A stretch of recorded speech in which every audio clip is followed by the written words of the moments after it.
पूरे social media पर कहा जा रहा है कि 14 साल के बच्चे से सरकार डर गई है, एफआईआर हो गई है। सोचिए, 14 साल का एक लड़का मोबाइल कैमरा के सामने खड़ा होता है और कुछ सवाल पूछ लेता है। कुछ ही दिनों में वो सवाल वायरल हो जाते हैं और फिर एक शब्द आता है, FIR।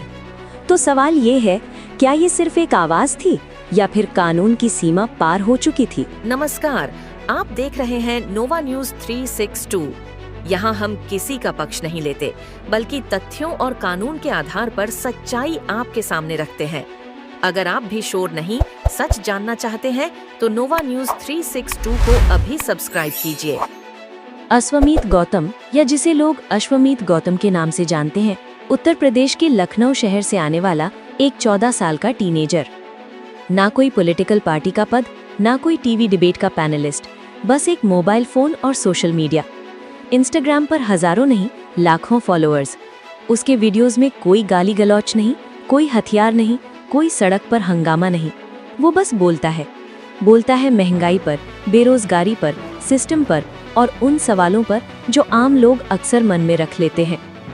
धीरे धीरे ये वीडियोस लोगों तक पहुंचते गए।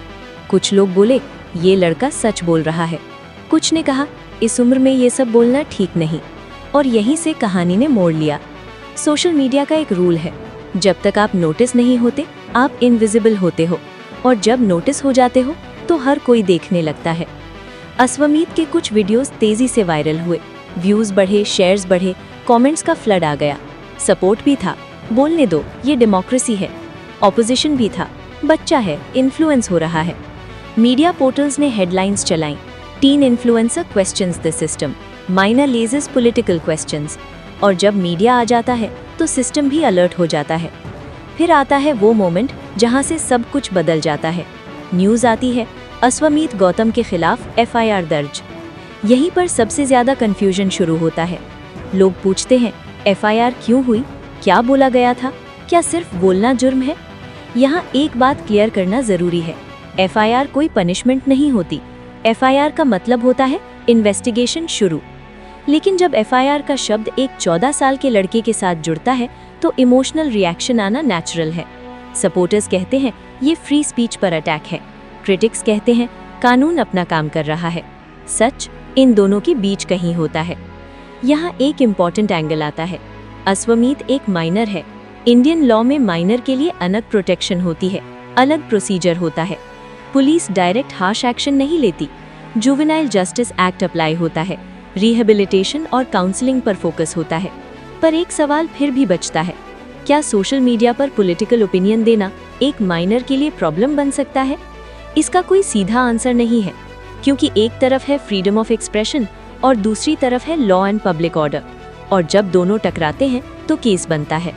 ये पहला केस नहीं है, इससे पहले भी stand up comedians, journalists, social media creators पर केसेस हुए हैं, कभी सही कभी गलत। फ्री स्पीच का मतलब ये नहीं कि हर चीज़ बिना जिम्मेदारी के बोली जाए, और लॉ का मतलब ये नहीं कि हर सवाल को दबा दिया जाए। डेमोक्रेसी इसी बैलेंस पर चलती है। अश्वमीत का केस इसी बैलेंस की एक मिसाल बन गया।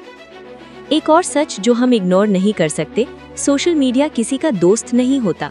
आज सपोर्ट, कल कैंसिल। एक माइनर के लिए ये प्रेशर और ज्यादा डेंजरस हो सकता है। लाइक्स और व्यूज के बीच मेंटल हेल्थ अक्सर पीछे रह जाती है। इसलिए ये केस सिर्फ कानून का नहीं, रिस्पॉन्सिबिलिटी का भी है। पेरेंट्स की रिस्पॉन्सिबिलिटी, प्लेटफॉर्म्स की रिस्पॉन्सिबिलिटी, व्यूअर्स की रिस्पॉन्सिबिलिटी। मीडिया कहानी बनाना जानती है, कभी हीरो कभी विलन। अश्वमीत के केस में भी अलग अलग नैरेटिव्स बने। सच बोलने की सजा, सिस्टम का डर, बच्चे का मिसयूज। सच क्या है, ये इन्वेस्टिगेशन और कोर्ट डिसाइड करेगा। पर एक चीज तय है, ये केस सिर्फ एक लड़के का नहीं रहा, ये एक सिंबल बन चुका है। आज हम इस डॉक्यूमेंट्री को किसी जजमेंट के साथ खत्म नहीं कर रहे, बस कुछ सवाल छोड़ रहे हैं। क्या बोलना जुर्म हो सकता है? क्या उम्र सच की वैल्यू कम कर देती है? और क्या सिस्टम को सवालों से डर लगता है या सिर्फ बाउंड्रीज याद दिलानी होती है? डिसीजन आपका है। अगर आपको ऐसी ground level reality based documentaries पसंद है तो चैनल नोवा न्यूज 362 को सब्सक्राइब करें, क्योंकि यहाँ हम आवाज़ भी सुनते हैं और कानून को भी समझने की कोशिश करते हैं।